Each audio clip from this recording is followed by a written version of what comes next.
Puksaan na ngayong gabi para sa championship ng Premier Volleyball League o PVL On Tour Finals. At live mula sa MOA Arena sa Pasay City, nasa frontline ng balitang yan, si Ian Suyu. Ian, panigurado ang daming mga fans na excited mapanood ang PVL On Tour Finals. Pakikwento, ano ba ang mood dyan at kamusta ang mga fans?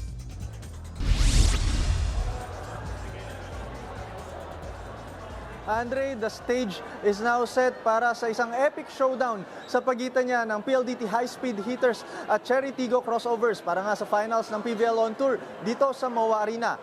At ang magkabilang koponan na yan, nagnanais na makaukit ng kasaysayan. Ang PLDT, target nilang makuha ang kanilang first ever PVL Championship Trophy. Samantalang ang Cherry Tigo naman, nagnanais tuldukan ang kanilang 4-year drought.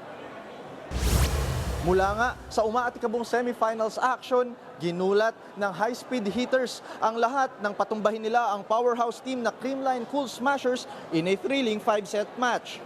Nang ibabaw dyan si Savvy Davison with 30 points at idagdag mo pa ang key performances ni Kiana D at Jovi Prado. Sa kabilang banda naman, teamwork ang ipinamalas ng crossovers para makaabante sa finals. Kahit mabigat ang kalaban na Signal HD Spikers sa semis, kinaya yan ng chemistry ng veteran key players na sina Abby Maraño, Ara Galang at Ces Robles. Wala raw kasing superstar mentality ang team nila, kaya't lahat ay kailangan kumayod for a collective effort.